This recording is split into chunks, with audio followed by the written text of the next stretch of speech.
구약성경 아가서 1장 16절 17절 말씀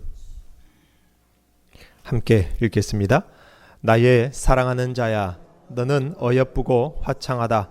우리의 침상은 푸르고 우리 집은 백향목 들보 잣나무 석가래로구나. 아멘.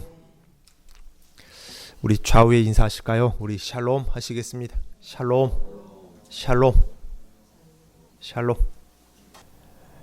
계속해서 아가서 말씀을 함께 나누고 있습니다. 오늘은 백향목집이란 제목의 말씀인데요.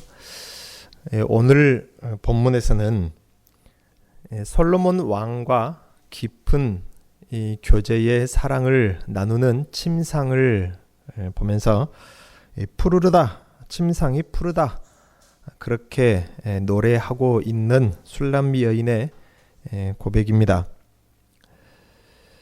그리고 그 사랑을 나누는 곳, 그 집의 들보가 백향목이라 그렇게 표현하고 있습니다. 백향목이라는 이 나무는 잣나무과인데요. 우리나라에서는 볼 수 없는 나무이고요. 굉장히 키가 큰 나무입니다. 키도 크고 그 가지도 굵은 가지가 펼쳐져 있는 나무인데요. 높게 자랄 때는 한 30-40m씩 그렇게 자라는 나무니까 상당히 엄청나게 크게 자라는 나무입니다.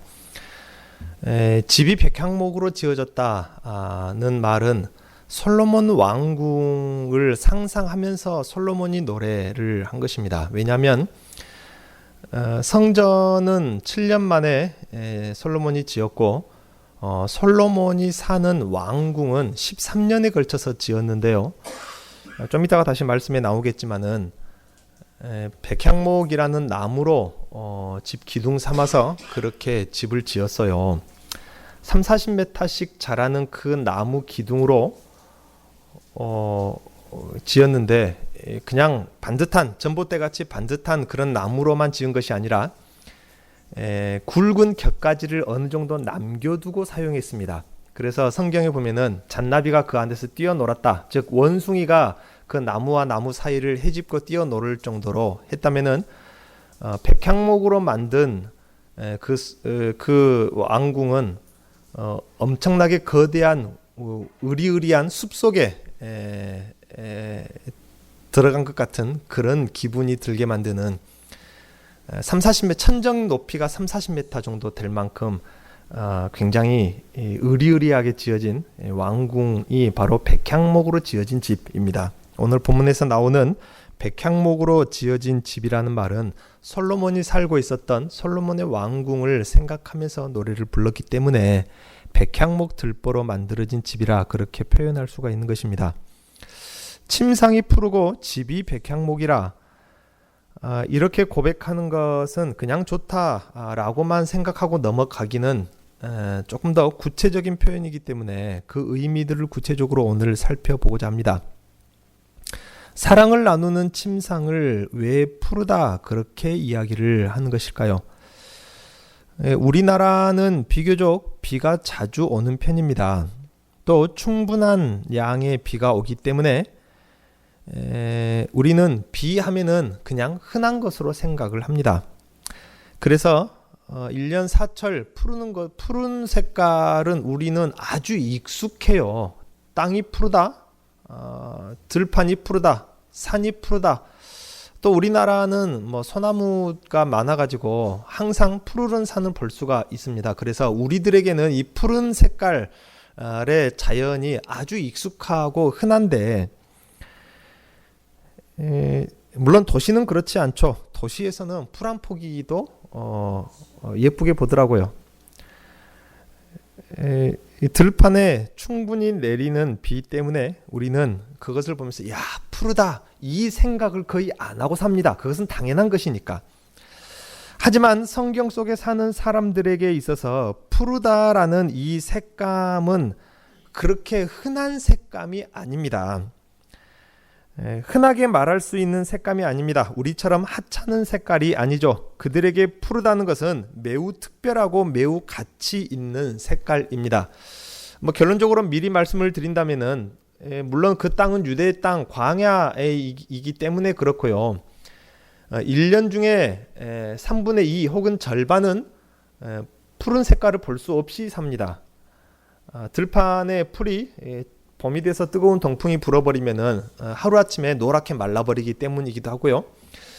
더더군다나 오늘날의 우리들의 사회에서 농사를 짓는 농사 인구가 이제 많이 줄어들었어요. 농토가 많이 비어져 가고 있는데 대부분이 도시에서 살고 있고 행정적인 문화에 익숙해지면서 살고 있기 때문에 조금 덜 그렇긴 하겠지만 성경 속에 사는 사람들은 대부분이 목축을 합니다. 그래서 염소와 양떼 혹은 송아지떼가 먹어야 될 풀이 반드시 있어야 하는 것입니다. 그래서 그들에게 푸르른 들판은 말 그대로 하나님께서 주시는 축복이고 은혜이고 생명 자체를 의미하기 때문에 그들에게 있어서 들판의 색깔이 푸르다라는 그 의미는 매우 중요한 것이고 매우 가치 있는 것이고 매우 특별한 색깔인 것입니다. 비가 잘 내리지 않는 유대 땅의 환경 때문이죠. 늘 메마르고 황량한 들판을 그들은 바라봅니다. 더더군다나 예루살렘 성전이 지어진 남쪽 유대 땅은 대부분이 다 광야에 위치한 산 한가운데 지어진 성전이기 때문에 더더욱 그렇습니다.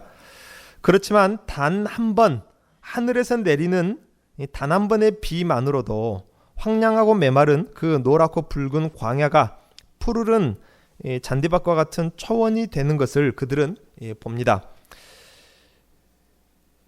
이 그림과 색채가 어느 하루아침에 노란색에서 푸르른 색깔로 하루아침에 그렇게 바뀌는 땅이 또 그 땅인 것이죠. 우리는 그것을 보지 않고는 사실 상상할 수가 없는 것입니다. 하루아침에 파란 색깔이 하루아침에 노란색으로 완전히 메말라 버립니다.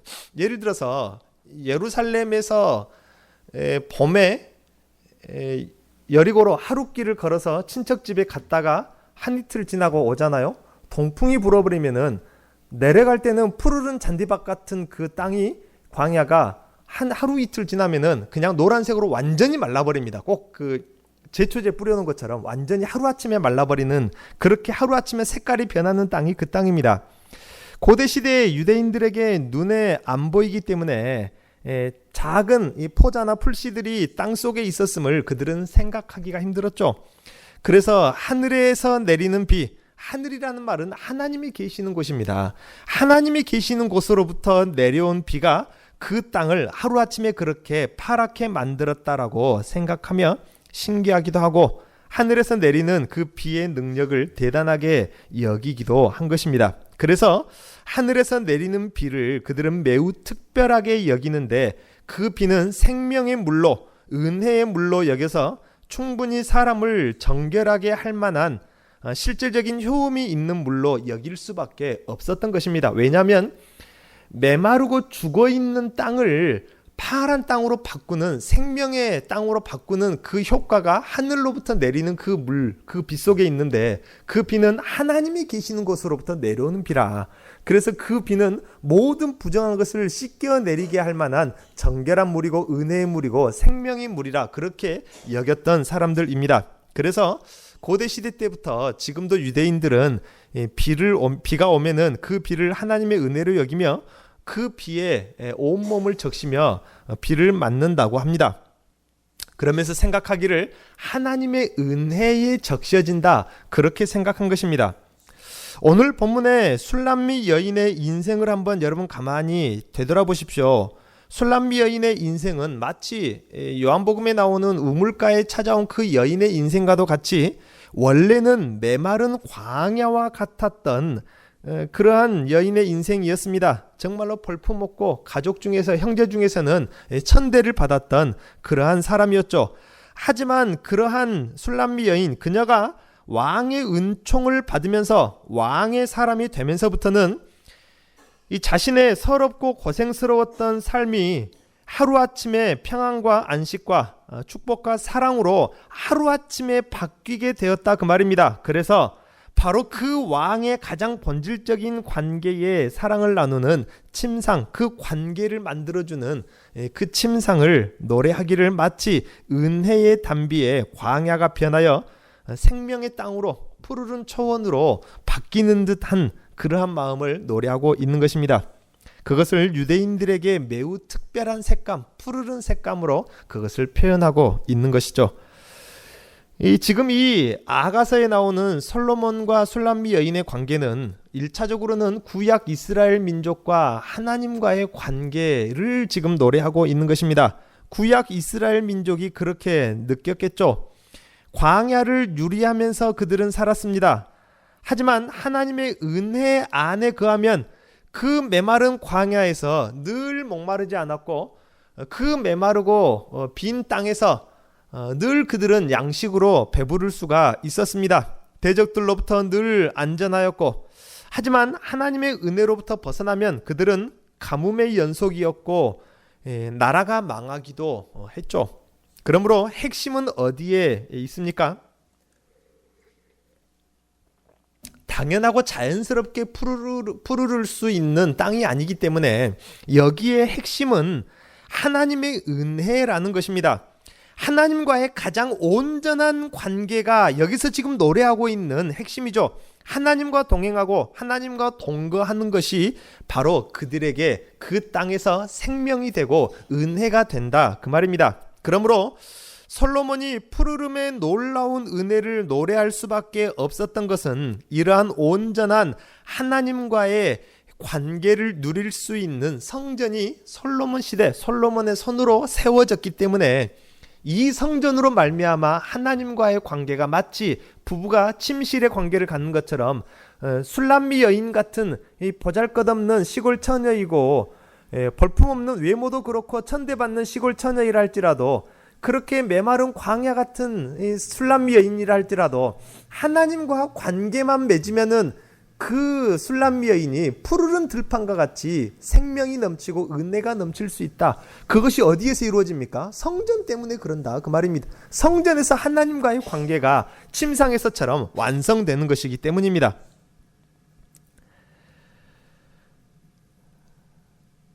그러므로 솔로몬이 노래하는 그 푸르름은 성전을 두고 성전을 통해서 하나님과 동행하고 하나님과 동거하는 것으로 노래하고 있는 것입니다. 하지만 그럼에도 불구하고 그들은 더 온전한 동거함을 알지 못했습니다. 그들에게 주어졌던 성전만 최고의 동거, 최고의 관계, 최고의 동행의 방법인 줄로만 알았어요. 그것은 온전한 동거도 아니었고 성전이 하나님의 은혜요 생명이요 동거와 동행의 방편으로 주어졌지만은 그것이 완성된 것도 아니었고 온전한 것이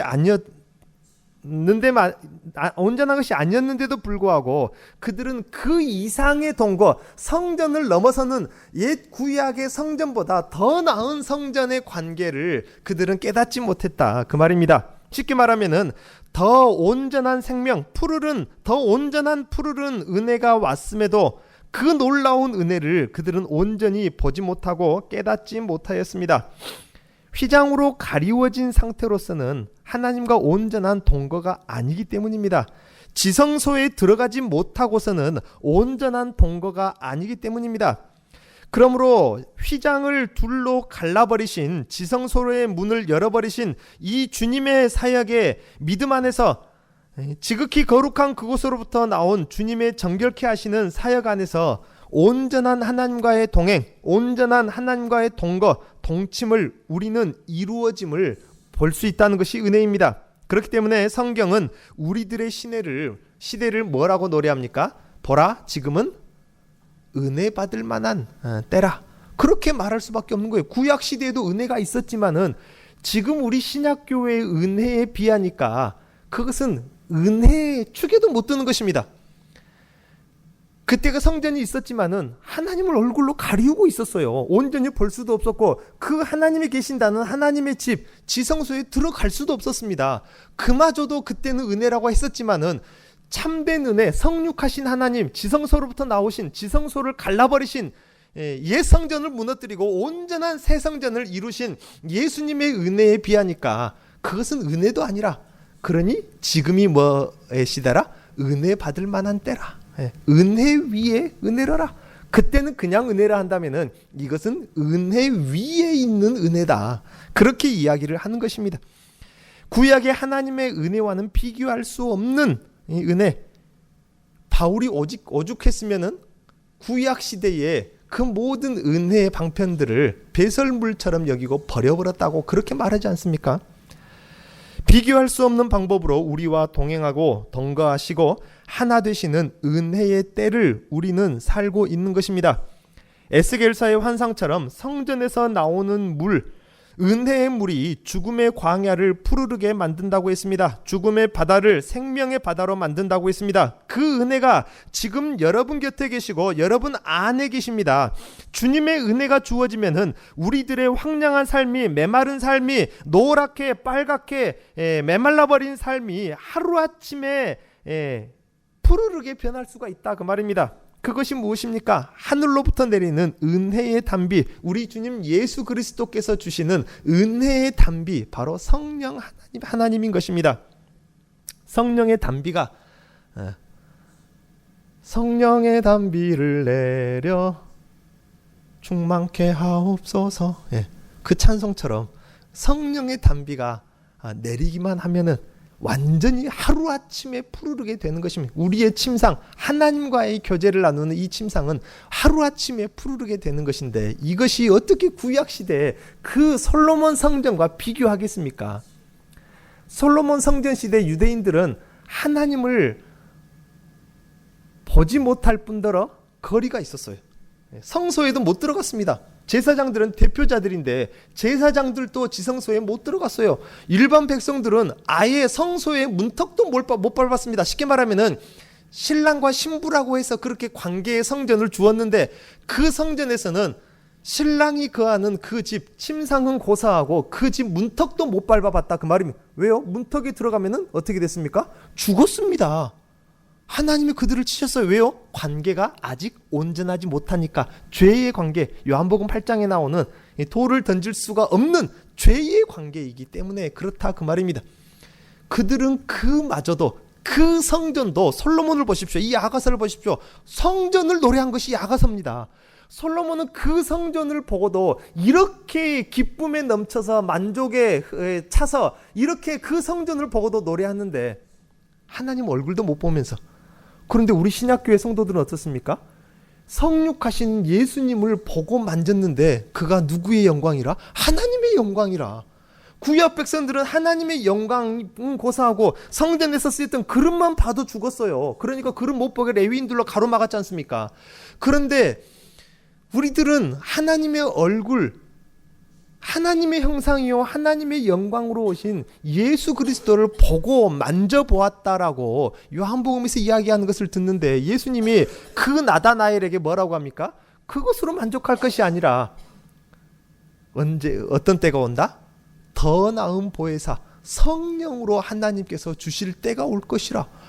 성육하신 하나님을 보고 만지는 것도 은혜 위에 은혜고 지극한 은혜인데, 그것과는 또 비교할 수 없는 더 나은 은혜, 아예 성령 하나님이신 그분이 우리 자신을 성전 삼고 우리 안에 임재하시고 우리와 온전한 동거, 온전한 하나됨을 이루는 이 성령의 시대를 살고 있는데, 이 교회의 시대를 살고 있는데 어떻게 구약의 은혜와 비교를 하겠습니까? 그러니까 우리에게 내리는 은혜의 단비, 메마른 광야를 푸르르게 만든 은혜의 단비는 신약시대의 완성이 되었습니다. 구약의 성전은 완성이 아니라, 그 말입니다. 미완성입니다. 그러니까 요한복음 2장에 혼례잔치가 미완성이죠. 누가 완성시켰다고요? 예수님이 완성시켰는데 어떻게 완성시켰다고요? 성령을 주심으로, 교회 위에 성령을 부으심으로, 그래서 완성된 것입니다. 그러니 우리는 완성된 하나님과의 관계, 이 온전한 침상의 관계를 노래하는데 바로 성령으로 우리 안에서 하나님과 동행하고 동거하고 하나 되는, 신비하게 연합되어져 있는 이것을 노래하는 것입니다. 이것이 우리의 찬송인 것이죠. 그 은혜의 비가 그렇다면 어디에서 내립니까? 오늘 본문에 그 은혜가 있는 곳은 왕과 가장 은밀하고 깊은 관계를 나누는 침상이라고 했습니다. 오늘날 우리들에게도 주님과 깊은 교제와 사랑을 나누는 영적인 침상에서 하나님의 은혜의 담비, 우리의 메마른 삶을, 빨갛고 노란 메마른 삶을 푸르른 침상으로, 들판으로 바꾸어 버릴 은혜의 담비가 내리는 곳, 성령의 은혜의 담비가 내리는 곳입니다. 그곳이 영적인 사랑의 교제를 나누는 것, 바로 예배의 자리인 것입니다. 예배는 다름 아닌 하나님의 깊은 사랑의 교제를 나누는 것입니다. 구약 이스라엘에 실패했던 하나님과의 관계가 그 이상으로 회복되어지는 것이 예수의 이름으로 예수 안에서 드리는 우리들의 예배인데, 이 역시도 예수님께서 요한복음에 우물가의 여인에게 찾아가신 그 이유가 무엇입니까? 그 여인과 나누는 대화의 핵심은 무엇이었습니까? 그 여인이 예수님을 보고 이야기를 들어보니까 자기의 과거를 알아맞추거든요. 아, 이분은 선지자로구나. 내가 선지자만 오면은, 선지자를 만나면은 정말로 물어보고 싶었던 것이 있는데, 그것이 뭐라고요? 우리네들은 여기 사마리아 그리심산, 제가 그리심산 위에 올라가 봤거든요. 낙타 그 혹처럼 두 개 볼록볼록 튀어나온 곳이 있는데 아직도 그 성전터가 있어요. 여기 우리네들은 여기 그리심산에서 여호와께 예배 드린다고 하고, 당신네들은 저기 저 예루살렘에서 예배를 드린다고 하는데 도대체 어디에 하나님이 계시는 것이 맞소? 왜요? 그때 당시는 신이라는 것이 여기 있으면 저기 없고 저기 있으면은 여기 없는 줄로만 알았거든요. 둘 중에 어디가 여호와께 계시느냐, 어디에 가서 예배를 드려야 진짜, 내가 이거 그전부터 궁금했습니다. 선지자 만나면 꼭 물어보고 싶었는데 라고 하니까 예수님 뭐라고 합니까? 아니다. 이제는 그럴 때가 아니다. 하나님은 영이시니 예배하는 자가 신령과 진리로, 신령과 진정으로 예배를 드릴 때가 이제는 올 것이다. 성전에 가야만 하나님을 만나는 때가 아니라 우리 안에 계신 그분, 영으로서 영이 만나는 진정한 예배, 그러니까 우리들이 드리던 이 예배도요, 구약시대 그 사람들이 드리는 제사나 예배하고 비교할 정도가 아니라 그 말입니다. 그들은 육신으로 가서 가리운 채로 그 공간에 들어가야 얼굴도 못 보고 예배를 드리고 나왔다 하는 사람들이지만은, 우리는 성령으로 이 안에서 하나 되는, 직접 다이렉트로 우리와 안에서 느끼고 알아가고 만나는 그 예배를 드리니, 예수님이 이 예배를 주시려고 사마리아의 우물가의 여인에게 찾아가서 말씀하신 거 아닙니까? 이것이 바로 우리들의 예배입니다. 영적인 사랑의 교제, 영이신 하나님을 직접 우리가 만나는 이 예배라 그 말입니다. 이 예배는 다름 아닌 순서를 체크하고 앉아있는 것이 아니라 하나님과 교제하는 것이 바로 예배인 것입니다. 이 교제 안에 바로 영적인 은혜, 성령이 은혜의 담비같이 내려서 이 예배를 온전히 드리고 온전히 교제를 성공하고 성령과의 만남을 온전히 이루면요, 우리의 메마른 삶이 광야 같을지라도 거기에 사막이 샘이 흘러넘치리라, 그렇게 된다 그 말입니다. 메마른 광야에 강물이 흐르고 강물가에는 뭐가 열린다? 1년 4철 열리는 과실수가 열리고 죽음의 바다에 들어가니까 물이 바다를 덮음에 어떻게 됐다고요? 죽은 그 바다가 물고기가 심이 많아져서 그물이 찢어질 정도라 어부가 많아지게 된다. 에스겔서 환상 아닙니까? 예배의 자리에 성령의 은혜의 담비가 내리면 하나님의 은혜의 담비가 그러니까 성령을 우리 안에서 영원토록 솟아나는 생수라고 하잖아요. 예배의 자리에서 이 은혜의 일들은 일어나는 것입니다. 우리들의 삶이 푸르르게 변하는 것, 생명으로 은혜로 변하는 것은 예배로부터 시작되는 것입니다. 우리가 예배를 드리는 것은 다름 아닌 에덴 동산 안에서 하나님과 나누었던 그 교제가 우리가 드리는 예배인 것입니다. 이 예배에서 우리의 삶은 푸르른 삶으로 변화될 수 있습니다. 그러므로 예배의 단을 우리는 쌓아야 합니다. 날마다 말씀을 묵상하시고 늘 기도하시고 찬송하십시오. 오늘 기도할 때도 하나님의 은혜를 더 갈급하고 더 갈급하시기 바랍니다. 여러분의 인생이 아무리 메마른 광야 같을지라도 성령께서 우리를 주님이 계신 침상, 푸르른 초정과 물가로 인도하시사 하나님의 은혜를 만나면은 그 삶은 푸르르게 변하는 것입니다.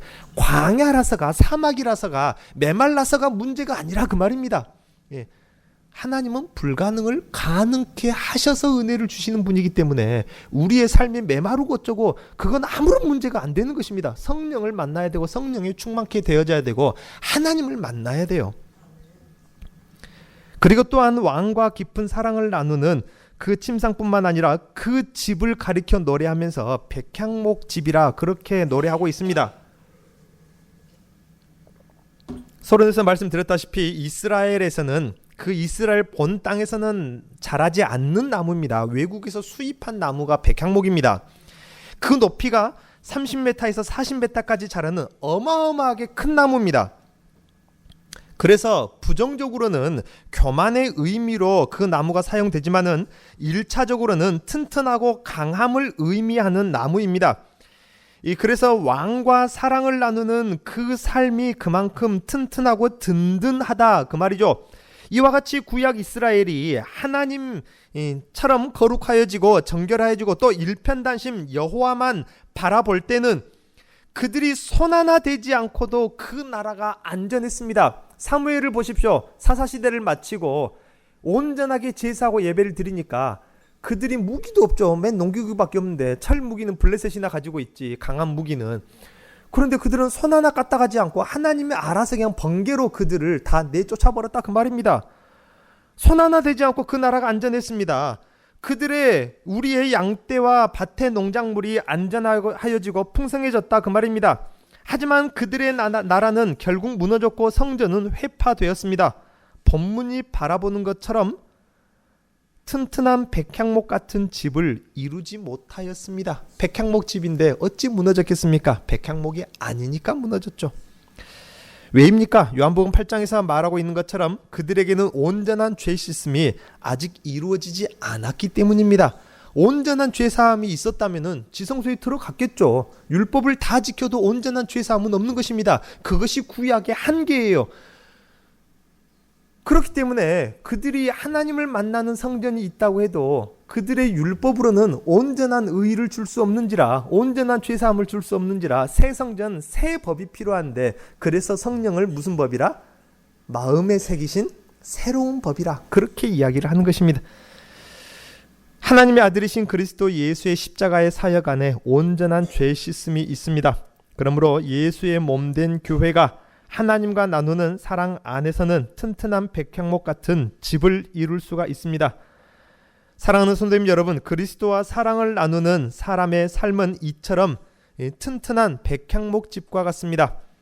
주님과 사랑을 나눌 때는 세상의 시험과 유혹과 핍박이 와도 치우치지 않고 평안할 수가 있습니다. 온전히 예배한 사무엘을 보십시오. 백향목 집처럼 하나님께서 그 나라와 그 성을 튼튼하게 지키셨습니다.